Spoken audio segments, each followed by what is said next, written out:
Ready. अभ्यास 58। मानकासुलिपि।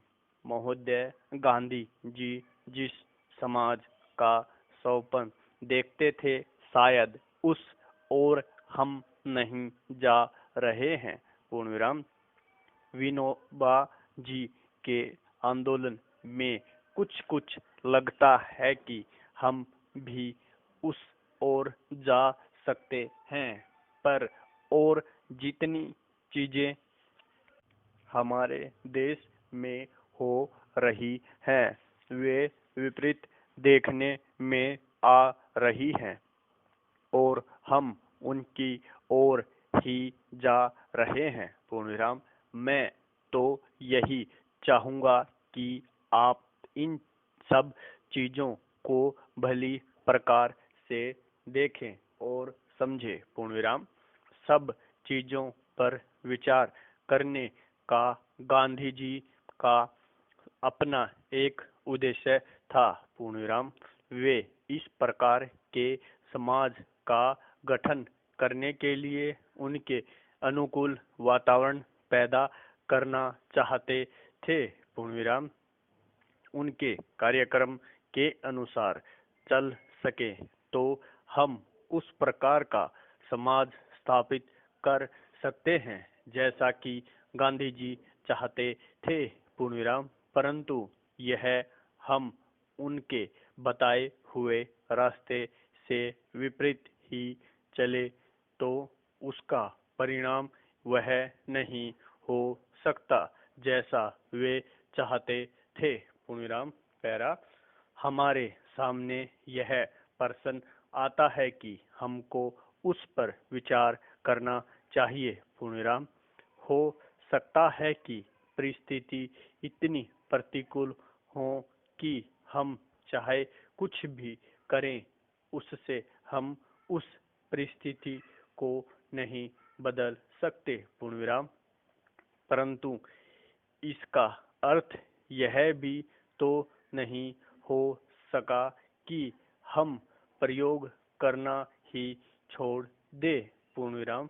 मेरा तो विश्वास है कि यदि हम थोड़ा सा भी उस मार्ग पर चलेंगे और उस ध्येय को अपने सामने रखेंगे तो इसमें कोई संदेह नहीं कि आज नहीं तो कल, कल नहीं तो परसों, परसों नहीं तो कुछ दिन के बाद हमारे देश के लोग उस पर ध्यान देंगे और दूसरे देशों के लोग भी हमारे साथ देंगे।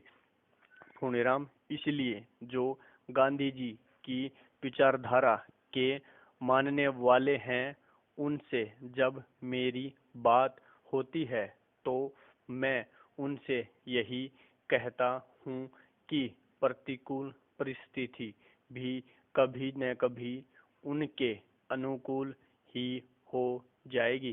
पूर्ण विराम।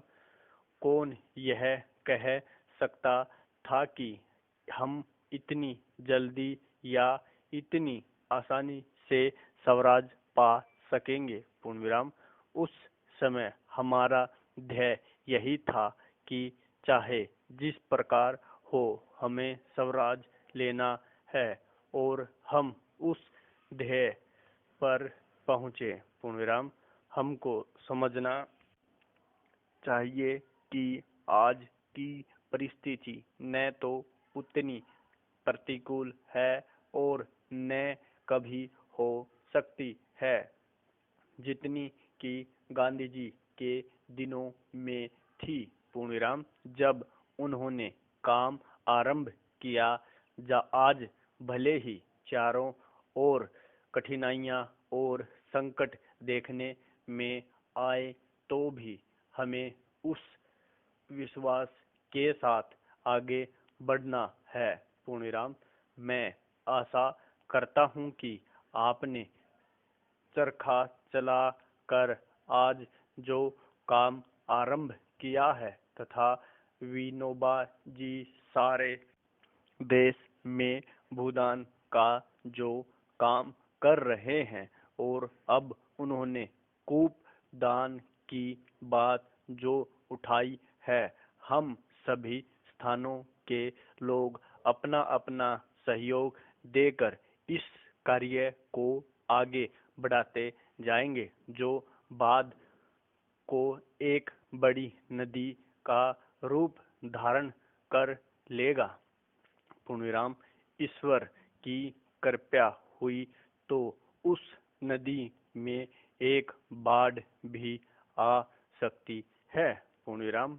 उस बाढ़ की आशा में हमें इन छोटी छोटी नालियों में अपनी अपनी बूंद डालने का प्रयत्न करते रहना चाहिए। पूर्णविराम।